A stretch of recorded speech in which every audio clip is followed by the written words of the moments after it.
And so we're gonna do a couple more meditations and then share our final aspirations and final wishes also for each other. Maybe chat a little bit in the hallway while departing. But before that, I just wanted to say a couple more words about the very name of this retreat, which is a luminous heart, right? And that can be interpreted on many different levels. First of all, just as a fancy name for a retreat on kindness, a kind heart is could be said to be brilliant, luminous. That's nice, a nice image. We kind of want our little hearts to glow in the dark and dispel the darkness and bring joy and hope to others. So on that level, it already works. And I think hopefully our hearts will become luminous in that regard. But then because the Tibetan tradition, or the Indo-Tibetan tradition rather, loves this term luminosity, there are obviously other interpretations that we could associate with this name. One of them, again, has to do with luminosity as our mind's ability to create images or holograms. And it's actually said that we cognize the entirety of reality through those holograms. We never see the table itself. We see the mental hologram of a table. And it's through that mental hologram that we cognize the table. Blah, blah, blah. That's described in greater detail in these different Buddhist theories of cognition. But again, the practical application of that is our mind's ability to imagine. And so in this session, we will do a visualization practice of loving kindness, or rather, a practice of loving kindness that uses visualization as an additional tool. There are many of those. Not everyone equally feels a connection to them, but they do exist. And of course, the Indo-Tibetan tradition offers them very generously. So if we do like to engage our imagination, our visual thinking, our symbolic thinking, those methods are there as well. So that's another level of, I guess, luminosity of our heart. It's conjoined with this creative luminous energy that adopts the form of many different images and symbols, and it's through that we communicate with the world in many cases. So that is also a nice level, I think, and very inspiring when you start actively playing with it, which is very, again, largely used in the tradition to which Jamyang belongs as well. But then there's an even deeper level, and that's where I, for the third year in a row, will read out a very nice little quote from one of the greatest living masters of the Tibetan tradition of our time. So this other level of luminosity that's described in some traditions in Indo-Tibetan Buddhism in general defines luminosity as the natural presence of positive qualities within our mind. The fact that in the very core of our awareness, there are these beautiful qualities of love and compassion and warmth and wisdom, and they can never be reduced, they can never be eliminated, they can never be removed. So some systems maintain that this foundational, deepest level of our awareness is neutral in nature. So it's not good or bad, it's just something that's cognizant, and then we can turn it into something positive. And then there are other traditions which maintain very confidently that it is actually good. And any badness that's temporarily associated with it is just like the dirt temporarily covering a mirror. So that can be washed away. So different strokes for different folks, different systems of interpretation. At the end of the day, we pretty much do the same types of work to purify it over a very, very long period of time. But this little quote that I'm going to read out, and again, this is third year in a row because it's the third retreat, I guess, and here's to many more. This little quote comes from the master by the name of Garchen Rinpoche, and some people might have heard of him. If not, there's a beautiful documentary about his life. Because even amongst the great masters that came out of Tibet after 1959, he really stands out as something exceptional in terms of his life story and also in terms of his teaching style. So I've had the great fortune of interpreting for him a few times and meeting him more times. And one thing that's really famous about Garchen Rinpoche is that he spent 20 years in a concentration camp. like some other Tibetan masters did as well, including some of my other teachers. So he was a young Lama when the occupation happened, and he was supposed to dedicate his life to the Dharma. He received an excellent Dharmic education, was trained properly as a future holder of the lineage. And then the occupation happened, and with the wish to protect His Holiness and with the wish to protect the Dharma, he became a member of the guerrilla fighters, which didn't last long, obviously, because there's very little resistance that Tibetans could offer. They didn't have proper rifles or proper ammunition or anything like that.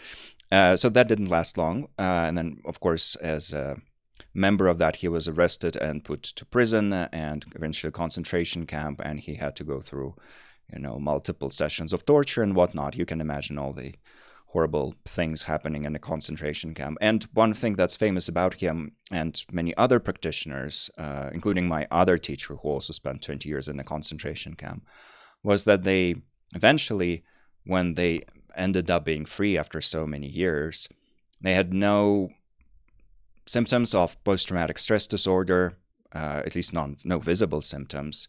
They were even more compassionate than, according to their own words before. They were extremely patient, extremely loving, extremely joyful individuals who were not at all broken by that experience. And some of them, including Garchen Rinpoche, said, that was actually the best retreat of my life. And that was not meant to be a cute statement. It's just about the power of these practices to transmute something extremely dark into something extremely hopeful and radiant. So Garchen Rinpoche, amongst other things, very strongly belongs to this lineage that states that the core of our being is inherently good. It's not just neutral, it's filled with positive qualities. It's luminous in that regard. So eventually Garchen Rinpoche became free, and he traveled across the world and taught in many countries, and he created a center in Arizona, which is where he now resides and teaches primarily. But he used to travel a lot. And on one occasion, he was in Singapore, and a member of the audience during a session and answer question asked a question that was worded in the following way. Some of you might recall this already, but I enjoy it every time. It's so hilarious. So the question was this: please kindly advise how to handle problems regarding lesbians. Full stop. That's the whole question. So I guess the idea was like, what's up with these queer people? It's like, but for some reason it was specifically lesbians that were bothering the person who asked this question. So, okay. And then Garchen Rinpoche started by just giving a general answer regarding this topic of queerness, and then he gave a pith instruction on some of the highest practices that exist in the Tibetan tradition, namely the practices of the Great Seal, or Mahamudra, and the Great Perfection, or Dzogchen. The practices that have to do with directly experiencing the deepest levels of our Buddha nature. So in this first bit, which is just about, I guess, lesbians and queerness in general, he says, actually, within the mind, there is no difference between male and female. If they have no difficulties with each other, don't get involved in that. There's nothing wrong with having a female partner. Actually, it's up to you. It is your choice. So, full stop, That shouldn't be an issue, he's saying. And then he uses this opportunity to offer what Tibetans would refer to as a pith instruction, a guiding instruction that helps you work with these deepest levels of practice. And when we first read something like this, it might just seem like a nice combination of words regarding goodness and love and so forth. But if you are a little bit familiar with these deeper teachings, then you see that these are actually profound meditation instructions that can be unpacked over long periods of time and can lead us to the direct experience of our deepest nature. So he starts by, again, something more general. The point is, whichever partner you're with, and also again, just for future references, I'll share this with Jasmine, and so she can share this with you, and there'll be more quotes of similar nature from other masters, but for now, I'm just going to read it out. The point is, whichever partner you're with, the companion must be happy. So the way to make our mind happy is to cultivate love for one another. Garchen Rinpoche, when he uses the term love, very often combines the Tibetan word for tenderness, tsewa, with the Tibetan word for loving kindness, jampa. So he talks often of this combination called Jamtse. And he very strongly encourages people to cultivate this combination. So cultivate tenderness, basically, and cultivate loving kindness on the basis of tenderness. He shares, calligraphy of this joint word, and I know some of his students even have a tattoo of that calligraphy just to remind themselves of this quality. So that's kind of emphasized by him as a very important aspect of the path. So here he says, it is very important to cultivate love for one another. If you have great love, meaning if you've perfected your tenderness and loving kindness, if you brought it to a very strong level, then it doesn't make a difference whether it's a man or a woman. It is fine as long as you have love. So essentially, he's saying it doesn't matter who you love. What's important is that you have that love, that inner quality. Because if you have great love, and here is where this instruction on Mahamudra begins, because if you have great love, your ordinary thoughts stop. So generally, loving kindness practices were originally taught as a shamatha technique or a technique for concentration. So of course, when you progress to the highest levels of that, your ordinary conceptual thinking temporarily stops, which was already an incredible accomplishment. But here, Garchen Rinpoche is inviting us to go deeper. So if you have great love, your ordinary thoughts stop. So we've perfected this certain degree of concentration. But then, when the thoughts stop, you come to the actual nature of the mind, the real happiness, which is your true nature that is free from thoughts. So now he's describing something deeper than just a mere cessation of conceptual thinking. Here he's talking about a more direct experience of the natural luminosity of the mind, which is in many cases said to only be accessible through the direct pointing out by a qualified teacher or by working with our subtle energy system and so forth. But here is, in this particular teaching and in similar, more traditional texts, is said to be also accessible through very intense degrees of love. So he says, through this very powerful love, you not only lose your coarse conceptual thinking, you also tap into this deeper nature that is imbued with wisdom. So, when the thoughts stop, you come to the actual nature of the mind, the real happiness, which is your true nature that is free from thoughts. So then, essentially, when you've penetrated the deepest level of your own awareness, when you've gained access to this primordial wisdom, then whether some partner is there or partner is not there, it makes no difference. Kind of obviously, right? If you're already tapped into the deepest level of happiness, doesn't matter if you have a partner or not, you're already happy on that level. And also doesn't matter whether your partner is male, female, or anything. It doesn't matter. You have one partner, multiple partners. That's just me expanding it from my side. Whenever you meditate, you rest within the state of great joy with happiness, because that is the nature of your mind. So when you've kind of perfected this union of tenderness and loving kindness, you constantly have access to this profound states of concentration where great bliss, great joy is constantly present. That is the all good nature of the mind. So in this tradition, which Garchen Rinpoche holds in addition to other traditions, the ultimate nature of our mind is sometimes referred to as Samantabhadra, which means all good or universal good, and that is said to be our deepest luminosity. That's the true luminous heart. Only the bliss you get from another person is only a condition, but not the innate nature of your mind. So yes, when we interact with each other, we trigger joy within each other. We trigger joy within ourselves by interacting with others, and that's why it's meaningful to have connection to others. But eventually, those are all just glimpses of our own deepest nature. And that's something that we can access through these practices, individually and collectively. And then he concludes that, so actually, whichever partner you have, it is your own choice. Kind of, again, a non-issue, Why bother with that when you can be exploring the deepest nature of your awareness? Why worry about that when you can be worried about the true luminosity of your own mind? And then as a final conclusion of this whole response, he says, so in brief, it is important to have love for one another. So think that this is actually a quality of love and treating others with kindness, which again is these two terms, tsewa, tenderness, and jampa, loving kindness. So these are the quintessential things to worry about, essentially, and through them we can even arrive at the deepest nature of our own primordial wisdom. So worry about those. That's kind of the invitation of Garchen Rinpoche. Work on those. Don't worry about the problems you might have with queer people and whatnot. And I think it's a fantastic answer on two levels. First, it's a pointing out instruction. It's a quintessential instruction on the deepest levels of the path, but also it's just such a thing of saying, hey, that's a non-issue. Like, forget it. Forget about it. Just work on your own mind, develop love, Peace out, dude. So, kind of nice. It always inspires me, so that I'm always very happy to share it in a kind of creating auspiciousness for the future spirit. And then we'll just do a couple more meditations before we move on to the final ceremonial part of this retreat. So if you want to stretch a little bit while you think of these beautiful words from Garchen Rinpoche, yes, please feel free to do so. And then we'll do 2 more loving kindness practices.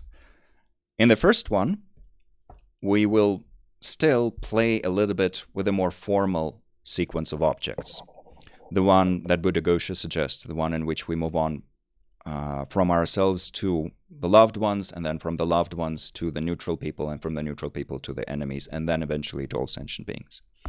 Now, we don't have the time necessarily to cover all of those categories, and in any case, it takes many hours of practice to perfect our loving kindness for them.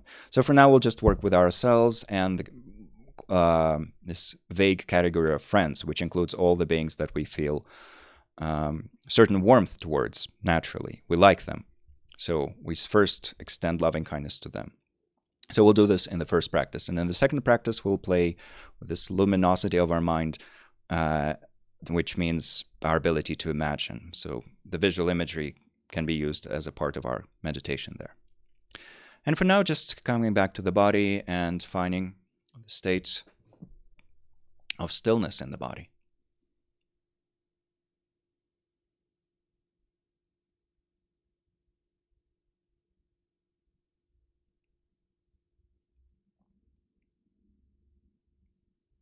Recognizing the stability of the ground that is holding us.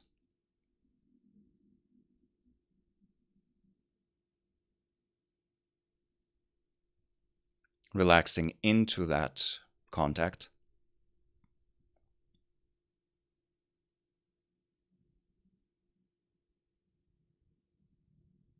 And allowing a wave of relaxation to move through our entire body, starting with our feet and toes.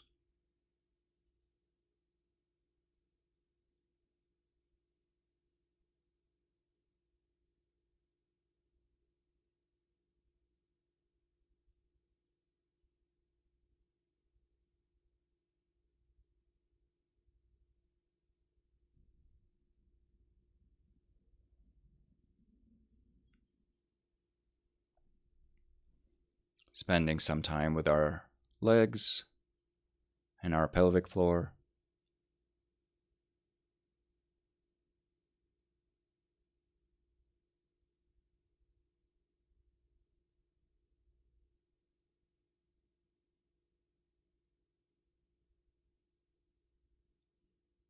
Our torso.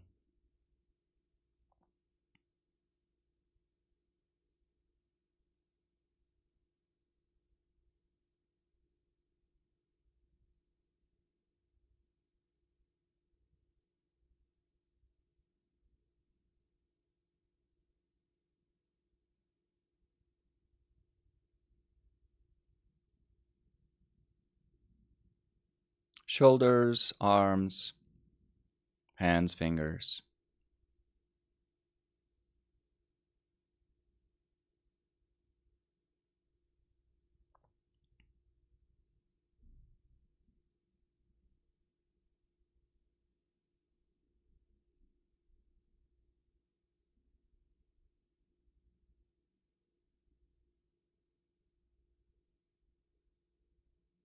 And finally, our facial muscles.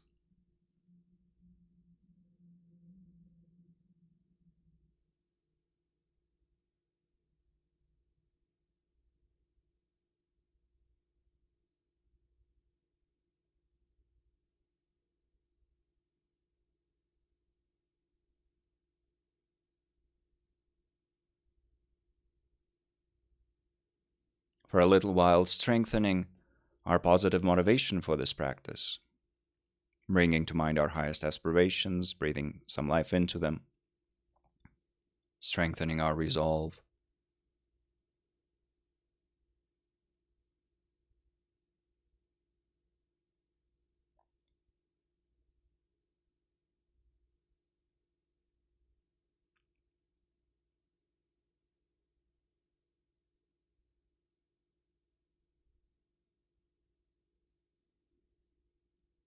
And for the main part, bringing our awareness to ourselves once again. This very familiar being that, just like every other being, can be held in tender awareness.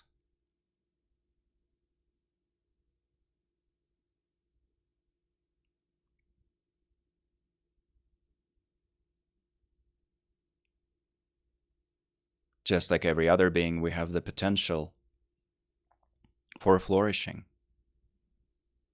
a fundamental flexibility of our awareness, and can help us create the causes of happiness. So may that happen. May I be happy and have the causes of happiness. We offer the stream of wishes to ourselves.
May I be happy and have the causes of happiness.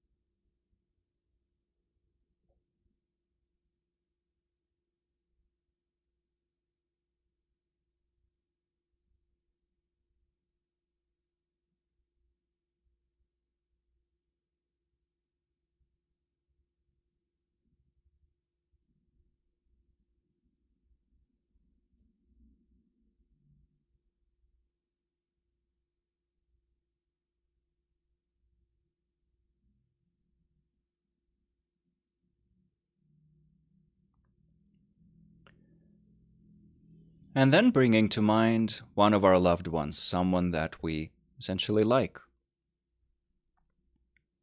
Traditionally, we would be invited to start with a respected figure, like a mentor or a grandparent, or someone for whom we just don't have too many expectations.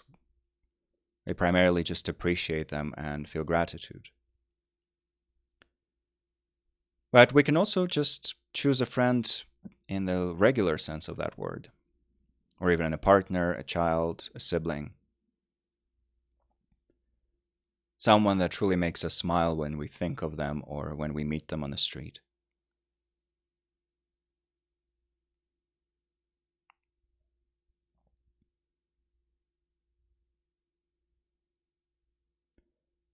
There's probably already some tenderness there.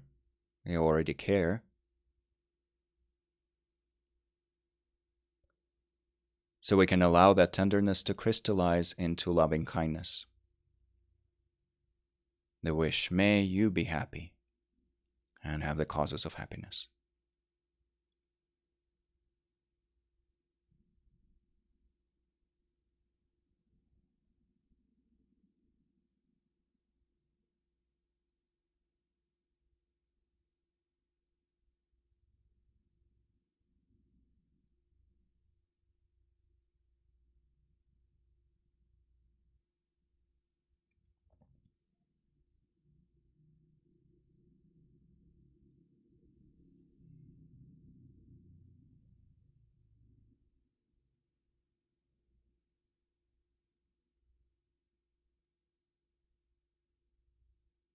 And then we maintain a stable flow of that,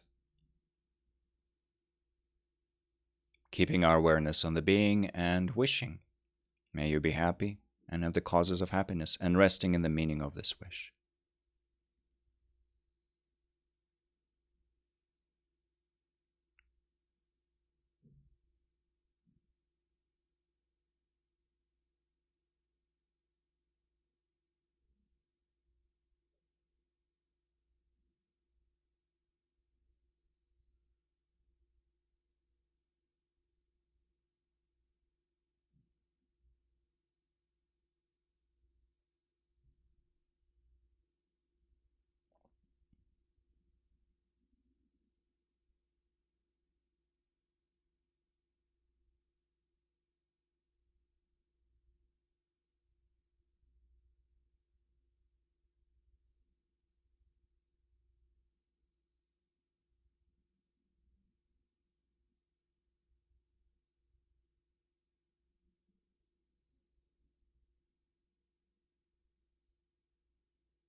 For a little while, we can even imagine all of our loved ones, all the beings that we feel closeness towards, gathered in the space in front of us. And while imagining that, we can share tenderness and then wish, may you, meaning all of you, be happy and know the causes of happiness.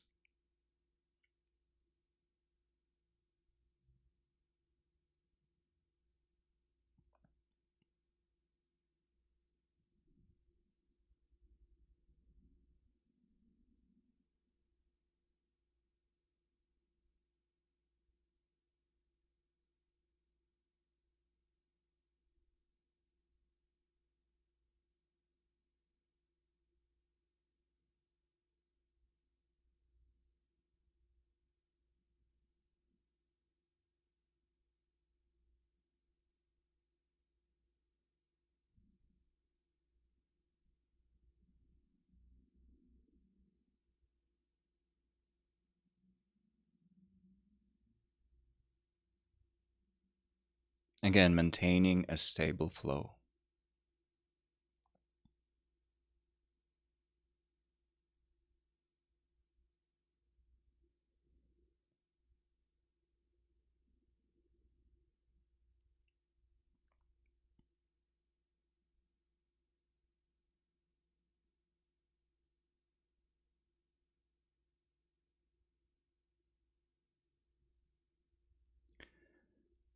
And then just for a few moments, extending the wish to all beings.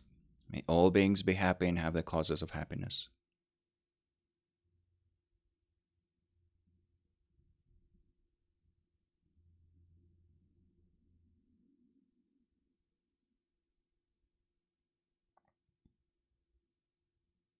Releasing it all.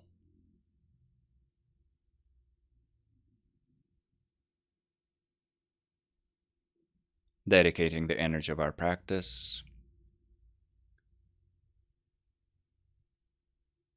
Coming back to the body and slowly introducing some movement as we conclude this meditation session.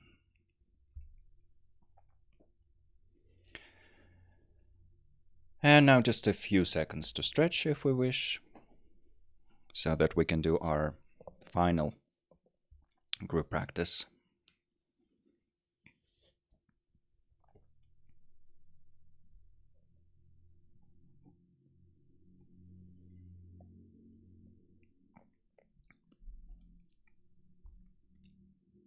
Now, with a little bit of visual imagery, if we wish to use it. Totally fine not to as well. So finding a comfortable position and bringing our awareness back into the body when we're ready.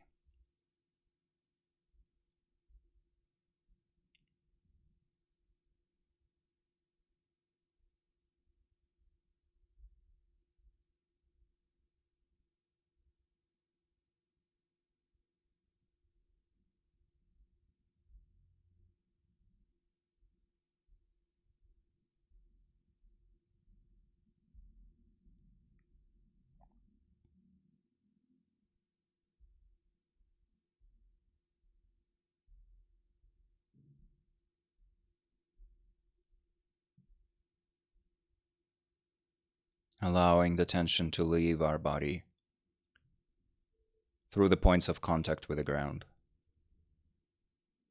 as if flowing out and disappearing without a trace in the depths of the earth.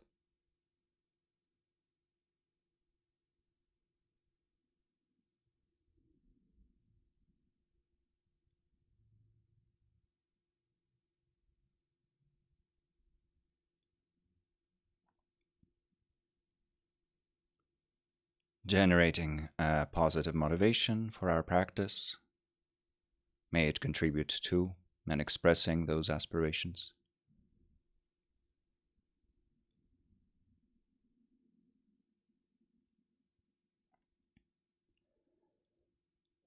And then for the main part of this relatively brief practice, imagining our true potential, our true nature, in the symbolic form of a shining portal in the center of our chest.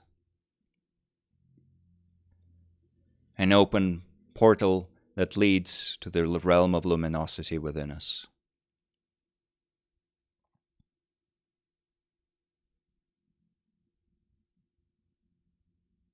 A portal through which white or golden light of loving kindness can shine forth and illuminate all beings, starting with ourselves. So, as we offer the wishes of loving kindness to ourselves first, we can imagine that this gentle glow, white or golden or of any other color, illuminates our body and mind from within, charging us with loving kindness. As we wish, may I be happy. Or may I be happy and have the causes of happiness.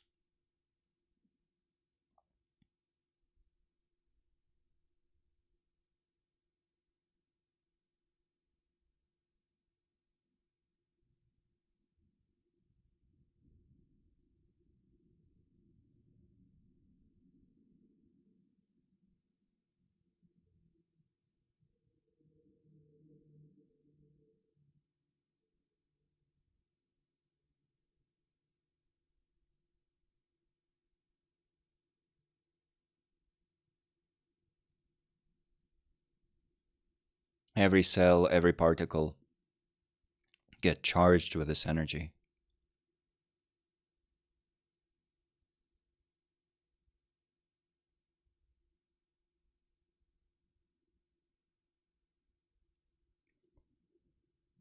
And we can even imagine that our entire body becomes a portal into the realm of luminous loving kindness. So that through this portal we can radiate this energy. And even when distracting thoughts appear, as they pass through this gateway, they become loving kindness for others.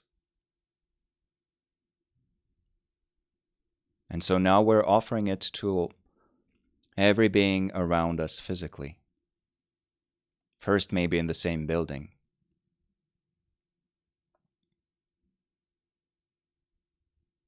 May we be happy.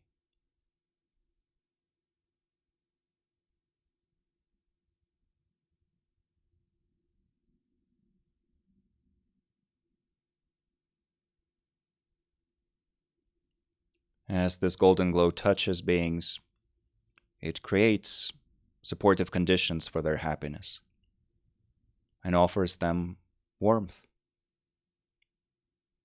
support, hope, inspiration.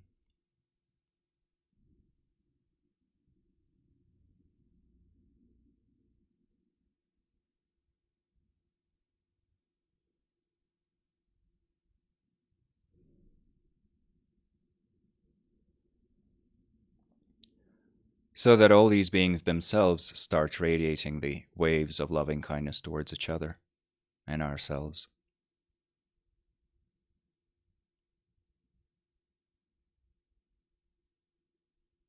Every human being, every insect, every animal, and all the other types of beings, they all get touched by this inspiring wave of loving kindness.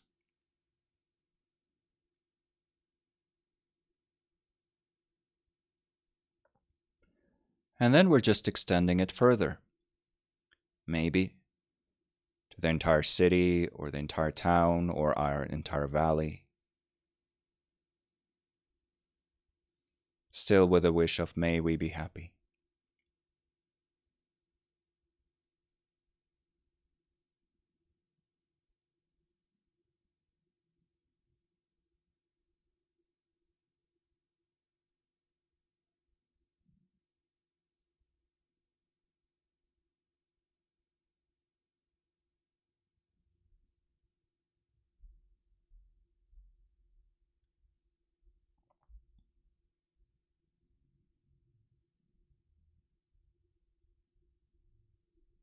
And then our entire country,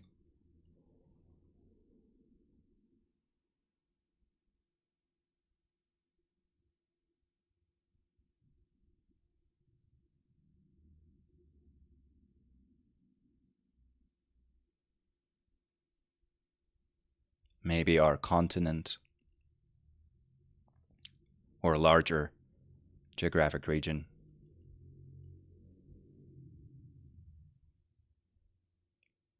All the beings therein.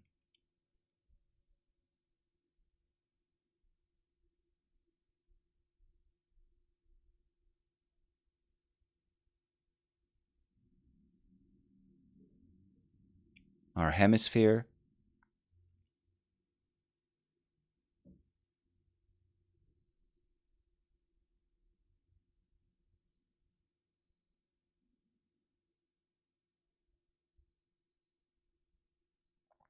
and all the beings on this planet,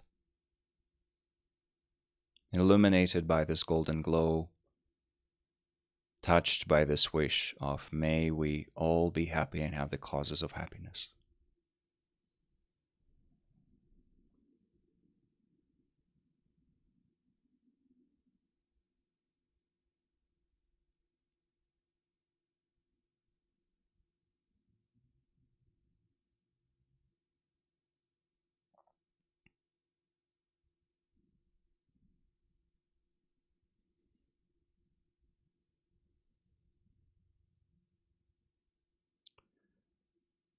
And then we open it up so widely that only these waves of loving kindness are left, and they pervade everything.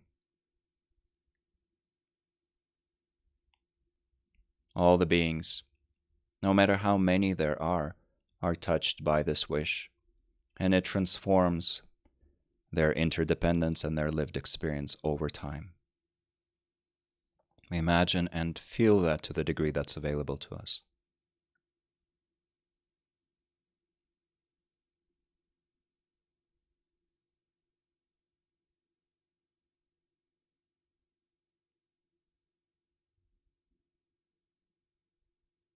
Imagining that all beings discover their true, luminous, free nature.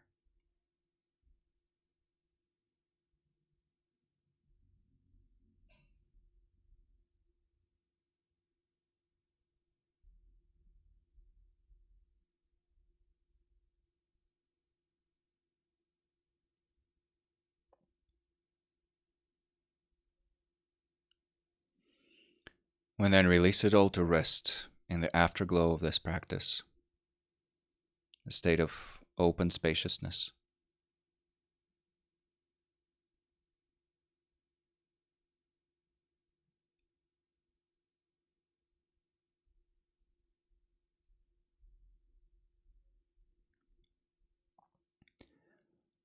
And then we mentally dedicate the energy of this practice and all the other practices that we have done together to our highest aspirations, to the happiness and well-being for all who live,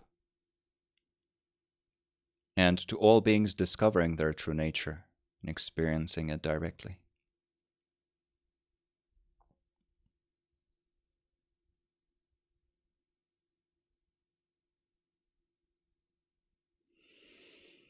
Once again, coming back to the body and slowly and gently introducing some movement to it.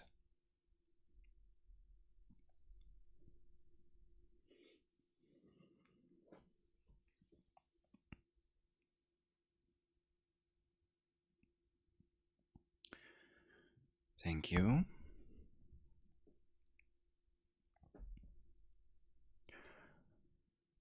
So, obviously, many more things could be said about loving kindness in the way and tenderness and rest, really, and everything else. In terms of formal explanations and formal instruction, this day-long gathering was never meant to be that. It was more about interacting with others, connecting in the spirit of warmth and kindness, and practicing a little bit so that we can, again, charge our inner battery or maybe awaken some of these beautiful seeds and qualities within our luminous heart. So that's kind of where we're at. And there are more materials that you can explore.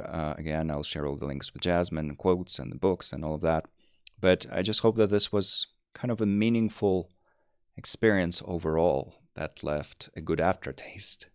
And it certainly did for me, despite me being very sleepy right now. So, on that note, I just have to bow deeply to all of you. Apologize for anything that I said that was not coherent or meaningful or correct or pronounced correctly. I'm not a native speaker. So all of those sorts of things I apologize for, but very deeply grateful to all of you for showing up. And again, here's to many more. I'm happy to participate and honored to participate in these retreats. And I hope we'll have many more opportunities to meet and sit together. On that note, I have to bow out and run to my next gig, I guess. But Jasmine will guide you in the final bit of this retreat, which we also do annually. And that is sharing our final aspirations and sort of the aftertaste that we have right now. So that's all from me. So please wait and participate in this final part if you have the energy to do so. And Jasmine will also share the final notes with regards to the retreat and the Rainbow Sangha activities in general. And everyone is very welcome to join them on a monthly basis as well. So very deeply grateful and see you all soon. Thank you so much.